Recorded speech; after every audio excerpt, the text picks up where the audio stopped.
Hello friends, मैं रितेश कुमार आप सबका अपने चैनल अचीवर्स इस पर स्वागत करता हूं। जैसा कि बीसीसी का काउंसलिंग रजिस्ट्रेशन फॉर्म आ चुका था, सभी स्टूडेंट्स ने अप्लाई कर दिया है और 31 अक्टूबर को वो आने वाला है यूजी ईएससी रैंक।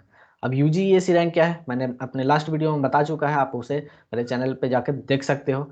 उसके बाद 31 अक्टूबर के बाद आपको वो नोटिस आएगा काउंसलिंग के लिए। उससे पहले आपको चॉइस फिलिंग का ऑप्शन आएगा। तो उसमें क्वेश्चन ये आ जाता है कि कौन सा कॉलेज हम चूज करें। उसके साथ साथ किस तरह से लिस्ट बनाया ताकि ये मेरा मनचाहा कॉलेज मिल जाए। कभी कभी ऐसा भी होता है कि आपने जो चॉइस फिलिंग की है वो गलत हो जाती है।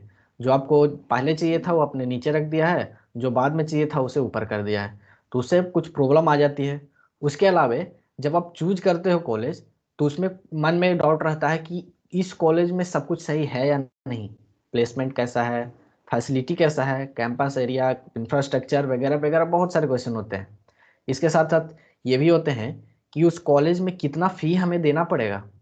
है सारे गवर्नमेंट्स कॉलेज, लेकिन फिर भी क्वेश्चन होता है कि हमें कितना फी वहाँ खर्च करना पड़ेगा, कितना फी पर ईयर लगाना होगा। उसके साथ साथ हॉस्टल फैसिलिटीज़ है या नहीं यहाँ, वो भी मन में रहता है। क्योंकि ये जब आप अपने ज़िले से अपने घर से बाहर जाओगे कॉलेज में तो वहाँ इधर आपको रेंट पर रहना होगा या फिर हॉस्टल होगी तो हॉस्टल फैसिलिटी में रहने होंगी। तो ये सारे क्वेश्चंस आपके मन में आते हैं। तो मैं इन्हीं क्वेश्चंस का आंसर लेकर अपने इस वीडियो में आया हूँ। तो आइए फ्रेंड्स, चलते हैं बिना वक्त गवाए मेन कंटेंट की। एक रिक्वेस्ट करना चाहूँगा कि अगर आपने मेरा चैनल अब तक सब्सक्राइब ना किया हो तो प्लीज़ इसे सब्सक्राइब कर दें, ताकि आपको सारे इंपॉर्टेंट इन्फॉर्मेशन मिलते रहे, और बेल आइकन दबा के दें ताकि न्यू वीडियोस का नोटिफिकेशन आपको मिलते रहे। तो चलिए अब चलते हैं मेन कंटेंट की ओर। तो भाई सबसे पहले हम लोग बात करेंगे चॉइस फिलिंग के बारे में। एक्चुअली होता क्या है कि जब भी स्टूडेंट्स को लिस्ट बनाना होता है तो कुछ समझ में स्टार्टिंग में नहीं आता है, फर्स्ट टाइम होता है तो जिस तरह किसी तरह से बस लिस्ट बना देते हैं और उसके बाद वो अप्लाई कर देते हैं, लॉक कर देते हैं उसको। उसमें प्रॉब्लम क्या होता है कि बाद में ऐसा लगता है कि अगर मैंने अपने चॉइस प्रीफर्ड लिस्ट को इस तरह से अरेंज किया हुआ होता तो हमें ये कॉलेज मिल सकता था। इस तरह के रिग्रेट होते हैं। तो मैं बताने वाला हूं कि किस तरह से आपको अपने प्रेफरेंस के अकॉर्डिंग चूज करना है ताकि आपको आपके मन के अकॉर्डिंग कॉलेज मिल सके और पॉसिबिलिटी ज़्यादा से ज़्यादा हो सके उस लिस्ट के अकॉर्डिंग। और साथ ही मैं ये भी बताऊंगा कि वहाँ पे किस तरह से शो किया हुआ रहता है, किस तरह से वहाँ पे वेब पेज में अवेलेबल रहेगा और किस तरह से आपको ऐड करना है। तो ये बढ़ते हैं सबसे पहले कि किस तरह से आपको बनाना है। तो जैसा कि आप देख रहे हो कि यहाँ पे एक साइड मैंने लिखा हुआ है अवेलेबल चॉइसेस। इसमें क्या होंगे कि लेफ्ट साइड आपको दिए हुए होंगे सारे ब्रांच विथ उसके कॉलेज, जैसे कि MIT Muzaffarpur civil engineering, Gaya college of engineering civil engineering. इस तरह से आपको ब्रांच वाइज विथ नेम आपको दिए हुए रहेंगे। लेफ्ट साइड में बहुत सारे ऑप्शंस और उसमें आपको चूज करके इधर से आपको वो चूज करके और इस साइड में आपके राइट साइड में वो फिल करने होंगे। तो यहाँ पे क्या होगा कि अगर हम मान ले आपको भरना है पहले बख्तियारपुर, आपको पहले देना है, जस्ट फॉर एग्जांपल आपको बख्तियारपुर पहले लेना है। तो इसमें जितने ब्रांच हैं, इसमें मान लीजिए 5 ब्रांच अगर हैं तो 5 ऑप्शंस इसके अवेलेबल होंगे लेफ्ट साइड में। तो आपको उन 5 को पहले यहाँ पे पुट करने हैं, 1 2 3 4 5 तक यहाँ पे पहले पुट करने हैं। उसके बाद अगर आपको गया कॉलेज ऑफ इंजीनियरिंग चाहिए, गया कॉलेज ऑफ इंजीनियरिंग गया जीसी गया आपको चाहिए, तो इसमें 4 ब्रांच है तो ये 4 ऑप्शन इसके लेफ्ट साइड में अवेलेबल होंगे। तो इन चारों में से आपको क्या करना है, लेफ्ट साइड से लेके राइट साइड में आपको पुट करना होगा। इस तरह से आपको जो भी चाहिए वो पहले रखेंगे। अब इसमें जब आपने यहाँ पे फिल कर दिया, जो कॉलेज आपको चाहिए था वो आपने यहाँ पे रख लिया राइट साइड में। अब उसके बाद क्या प्रॉब्लम होता है इसके बाद कि अब यहाँ पे जो भी ऑप्शन यहाँ पे पुट किए हैं अब उसको अरेंज करना होगा। अब अरेंज किस वे में करना होगा कि अगर आप चाहते हैं कि हमें एमआईटी मुजफ्फरपुर में सिविल मिले, अगर सिविल मिले, अगर मिल गया ठीक है, अगर ना मिले तो उसके बाद आपको कौन सा कॉलेज चाहिए वो रखोगे। मीन्स आपको जो फर्स्ट प्रायोरिटी है जिस ब्रांच की जिस कॉलेज की आप उसे ऊपर रखोगे, जो लेस प्रायोरिटी की है वो नीचे रखोगे। जनरली होता क्या है कि स्टूडेंट्स लिस्ट बना देते हैं, उसे अरेंज नहीं करते हैं। अरेंज नहीं करने के कारण क्या होता है, जो आपका बेस्ट प्रायोरिटी था, जो सबसे ज़्यादा प्रायोरिटी वाले ऑप्शन है वो नीचे चले जाते हैं और लेस प्रायोरिटी ऊपर आ जाते हैं। और उसके अकॉर्डिंग अगर ऊपर वाले कॉलेज का कट ऑफ कम गया तो वो आपको पहले मिल जाएगा। उसमें क्या होता है कि वो आपको ऊपर से बढ़ते चलता है, ऊपर से पहले बढ़ेगा कि कौन सा कॉलेज आपको अब उस कट ऑफ में आपका आ रहा है वो कॉलेज आपको अलॉट होगा। उसके बाद अगर आप चाहते हो कि आपका अपग्रेड हो तो आपको क्या करना होगा कि वहां से आपको अपग्रेड का ऑप्शन चूज करना रहता है। तो अपग्रेड में क्या होगा, फिर नीचे से ऊपर की ओर चढ़ता है, नीचे से ऊपर की ओर बढ़ता है। कि अगर आप पहले अगर मान लो आपको मिला था जीसी गया, अब आपको चाहिए एमआईटी मुजफ्फरपुर, तो अगर जीसी गया के ऊपर मुजफ्फरपुर होगा तभी पॉसिबिलिटी है कि अपग्रेड होकर के जीसी गया से आपको एमआईटी मुजफ्फरपुर मिल सके। तो आपको इसी तरह से आपको पहले इधर से कौन कौन कॉलेजेस चाहिए आपको पुट करने हैं राइट साइड में, और उसके बाद राइट साइड के लिस्ट को, अपने लिस्ट को अरेंज करना है कि आपको इनमें से पहले कौन सा चाहिए, तो उसके अकॉर्डिंग आप पुट कर दोगे, उसके बाद आप लॉक कर दोगे ऑप्शन। तो अब हम लोग बात करेंगे जो यूजीएसी कट ऑफ रैंक था लास्ट ईयर, उसके बारे में कि कितना किस कॉलेज के लिए ओपनिंग एंड क्लोजिंग रैंक गया था। और ये जो मैं कट ऑफ बताऊंगा वो फर्स्ट राउंड से लेकर लास्ट राउंड तक का ही होगा, यानी कि जो ये मैं कट ऑफ बताऊंगा वो क्लोजिंग रैंक वो थर्ड काउंसलिंग का रहेगा, first round to third round के लिए ये है। और ये पूरे ओवरऑल कट ऑफ है, ये कोई ब्रांच वाइज नहीं है, ये ओवरऑल कट ऑफ उस कॉलेज के लिए है। और उसके साथ साथ मैं ये भी बताऊंगा कि उस कॉलेज का कैंपस एरिया कितना है, उसमें कौन कौन से कंपनी जनरली विजिट करते हैं, और उसमें हॉस्टल फैसिलिटीज है या नहीं। तो आइए सबसे पहले देखते हैं एमआईटी मुजफ्फरपुर का। एमआईटी मुजफ्फरपुर का देख सकते हैं कि जो ओपनिंग रैंक था वो 1 से था, और क्लोजिंग रैंक यहाँ पर 1087 था, 1087। वहीं ईबीसी का, ईडब्ल्यूएस का देखें, ईडब्ल्यूएस का 1532 था, 1532। ईबीसी का गया था 1790, बीसी का गया था 1929, एसटी का गया था 3416, एससी का गया था 5537, डिसेबल्ड कोटा का था 8487, वहीं सर्विसमैन कोटा का गया था 6325। इस कॉलेज में अब देख सकते हैं जो ओपनिंग रैंक था 1 से गया था। तो ये ओपनिंग रैंक किसी कॉलेज के लिए कोई भी हो सकता है, लेकिन मैटर करेगा क्लोजिंग रैंक, वो क्लोज कहाँ पे किया। अब मैं ये भी बता देना चाहूंगा कि ये जो कट ऑफ गए हैं, ये यूजीएसी रैंक है, वो नेक्स्ट इस ईयर 2020 में काफ़ी वेरी करेगा, क्योंकि पिछले बार काफ़ी जो सीट्स थे वो बीसीसी के थ्रू फिल हो चुके थे, उसके बाद जेईई मेन के लिए अप्लाई हुआ था। तो इस बार वेरी करेगा ये कट ऑफ, जो रैंक है, ये यूजीएसी रैंक नीचे ऊपर कहीं भी जा सकता है किसी भी कॉलेज के लिए। ये बस एक रफ आइडिया मैं दे रहा हूँ। इसका कैंपस एरिया अबाउट 85 एकड़ है, 85 एकर्स में ये फैला हुआ है इसका कैंपस। इसके साथ साथ इसमें जो कंपनी विजिट करते हैं वो Pi Infocom, Prism Johnson Limited, Alstom Transport India Limited, इस तरह के जो कंपनी है यहाँ पे विजिट कर चुके हैं। और इसका जो यहाँ आप हॉस्टल फैसिलिटी देखें तो जितने भी बिहार में कॉलेज हैं वहाँ भी सारे स्टूडेंट्स के लिए, सारे ईयर के स्टूडेंट्स के लिए हॉस्टल फैसिलिटी अवेलेबल नहीं है। और गर्ल्स के लिए अभी तक हॉस्टल बहुत ही कम है, बहुत ही कम, किसी किसी कॉलेज में है और किसी किसी में अभी कंस्ट्रक्शन चल रही है। तो यहाँ सीनियर के लिए ही है, सिर्फ थर्ड ईयर और फोर्थ ईयर के लिए आई थिंक यहाँ पे सिर्फ हॉस्टल है। और अब बाकी जो first year second year students होंगे वो बाहर, उनको बाहर रहना पड़ेगा अपने रेंट पे लेके। नेक्स्ट हम लोग बात करेंगे भागलपुर कॉलेज ऑफ इंजीनियरिंग के लिए। तो ये इसका देख सकते हैं कि कट ऑफ जो है इसका थर्ड राउंड तक जो क्लोजिंग रैंक था वो 1023 था, 1023, जो ये अनरिजर्व के लिए था। ईडब्ल्यूएस के लिए था 1202, ईबीसी के लिए 1611, बीसी के लिए 1228, एसटी के लिए 1879, एससी के लिए 3677, डिसेबल्ड कोटा के लिए 8344 और स्पेशल सर्विसमैन कोटा का 1488 था। ये मेन बिल्डिंग का फ्रंट व्यू है बीसी का, भागलपुर कॉलेज ऑफ इंजीनियरिंग का। इसका अगर कैंपस का बात करें तो ये काफ़ी बड़ा कैंपस है इसका अबाउट 167 एकर्स में ये फैला हुआ है इसका कैंपस। और इसमें जो कंपनी लास्ट ईयर विजिट किए थे वो टीसीएस, एचसीएल, विप्रो और उसके साथ साथ पाई इन्फोकॉम प्राइवेट लिमिटेड, इस तरह के कई सारे कंपनी यहाँ पे विजिट कर चुके हैं। और इसमें हॉस्टल फैसिलिटी वही है जो एमआईटी के लिए था, इसमें भी सीनियर्स के लिए है हॉस्टल फैसिलिटी और गर्ल्स के लिए आई थिंक नहीं है अभी तक, लेकिन कंस्ट्रक्शन है। सब सारे कॉलेज में, लगभग कई सारे कॉलेज में कंस्ट्रक्शन चल रही है ताकि फर्स्ट ईयर सेकेंड ईयर के बॉयज़ और गर्ल्स दोनों को हॉस्टल मिल सके और बाकी को भी हॉस्टल फैसिलिटी दी जा सके। नेक्स्ट हम लोग बात करेंगे बख्तियारपुर कॉलेज ऑफ इंजीनियरिंग। तो जैसे कि हम लोग जानते हैं कि बख्तियारपुर कॉलेज ऑफ इंजीनियरिंग का कैंपस बहुत ही बड़ा है, बहुत ही बड़ा।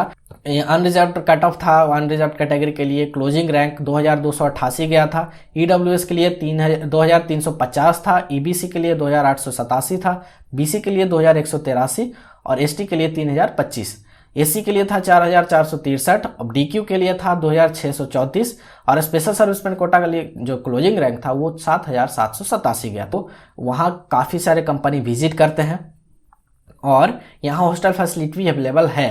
नेक्स्ट हम लोग बात करेंगे Nalanda college of engineering, Nalanda में जो कि स्थित है, नालंदा यूनिवर्सिटी जहाँ के लिए फेमस है, ऑल ओवर वर्ल्ड में फेमस था।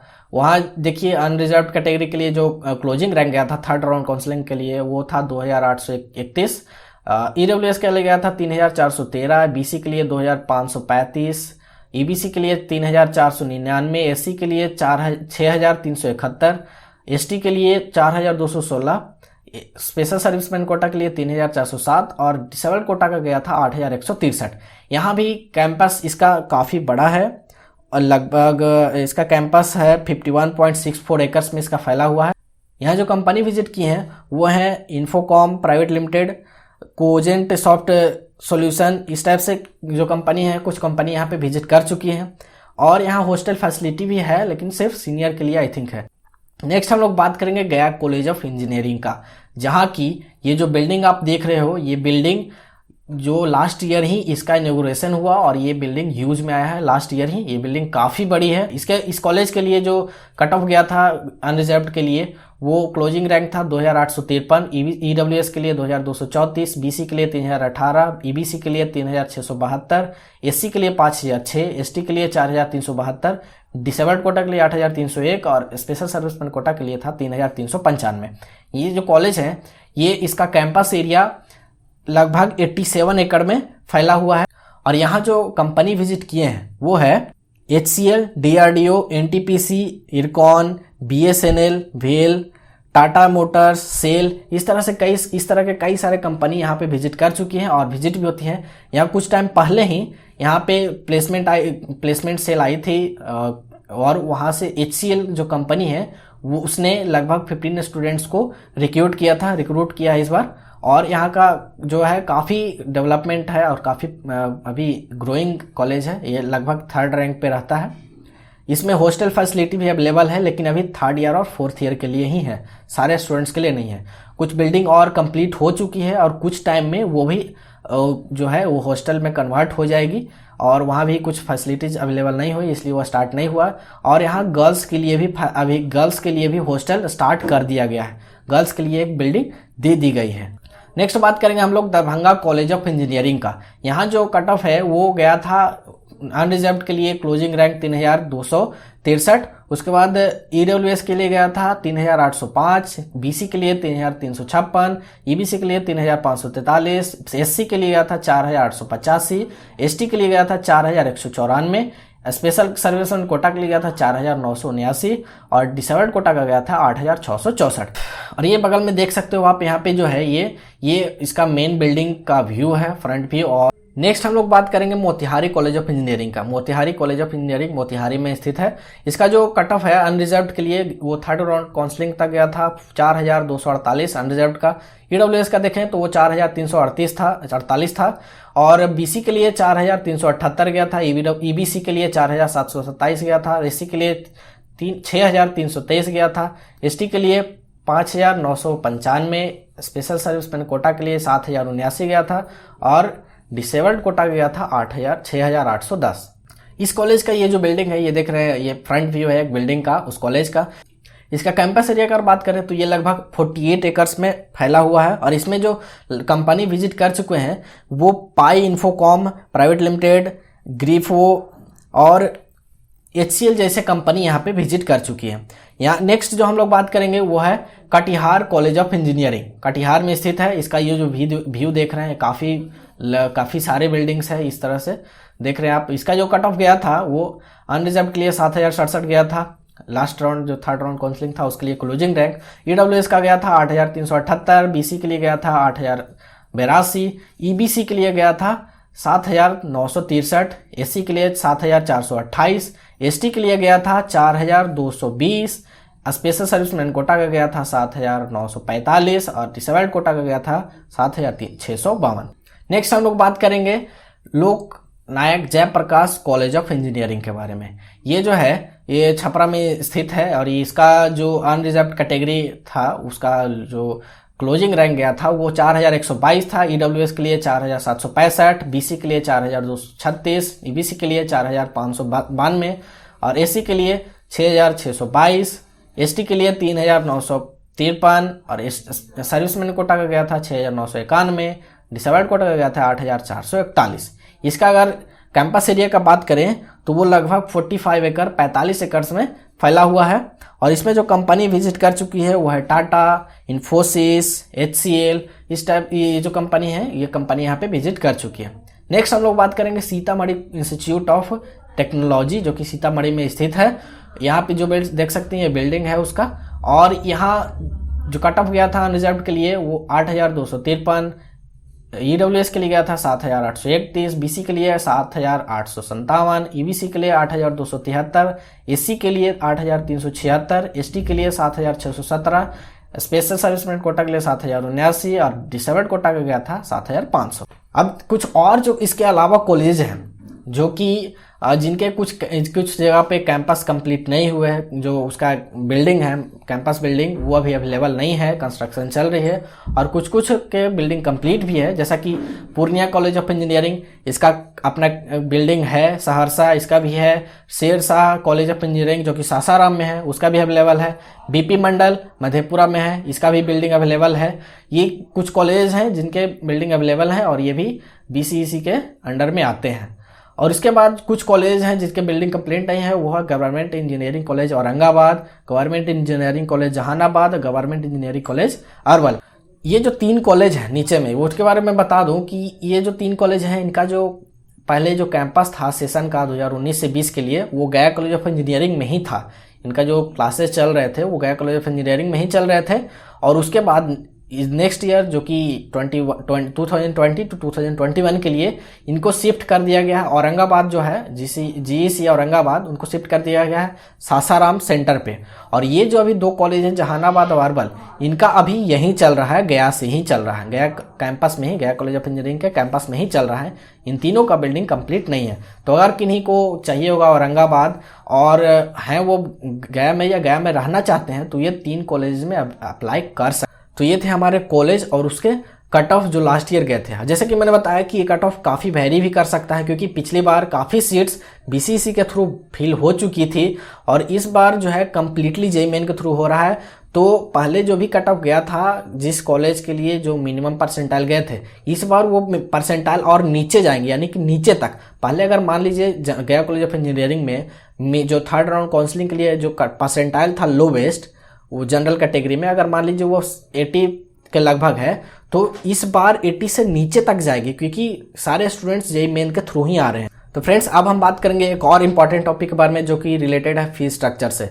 कोई भी स्टूडेंट्स जब भी कोई कॉलेज के बारे में जानता है और उसके वहाँ जाना चाहता है तो वहाँ जाने से पहले वो ये जरूर सोचता है कि वहाँ फी कितना लगेगा।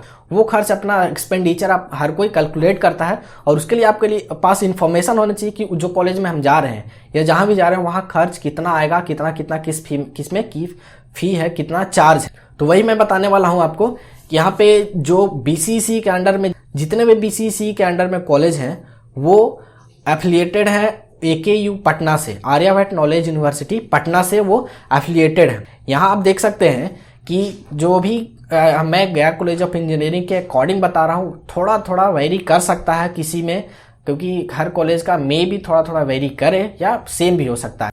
तो सबसे पहले हम लोग बात करेंगे एडमिशन फ़ी के बारे में। एडमिशन फ़ी जो है यहाँ 2630 रुपये लगता है। यहाँ पे मैंने 2500 रुपये लिखा है। वो 2500 रुपये के साथ साथ आपको 120 रुपये ट्यूशन फी देने होंगे और 10 रुपये एक और टैक्स लगता है, वो कुछ चार्जेज हैं। उसको मिला के आपको टोटल जो फर्स्ट टाइम पे करना है वो 2630 रुपये देना है। नेक्स्ट आपका आता है जब आप एडमिशन ले लिए उस कॉलेज में तो आपका यूनिवर्सिटी जो होगा वहाँ पे रजिस्ट्रेशन किया जाएगा। तो वो यूनिवर्सिटी में रजिस्ट्रेशन कराने का चार्ज जो है वो यहाँ पे 2100 रुपया 2100 रुपया लगता है। अब ये गया कॉलेज ऑफ इंजीनियरिंग के अकॉर्डिंग मैं बता रहा हूँ और ये मे भी वेरी करे या सेम भी हो सकता है। और ये जो जितने भी मैंने बताया वो जनरल के लिए है, जनरल कैटेगरी के लिए है। तो रजिस्ट्रेशन फी वहाँ पे 2100 रुपया है। सेमेस्टर फी का आप बात रखें, सेमेस्टर एग्जाम फी जो है आपको 2 सेमेस्टर पर ईयर होगा तो हर सेमेस्टर के लिए 3200 पे करना होगा, पर सेमेस्टर 3200।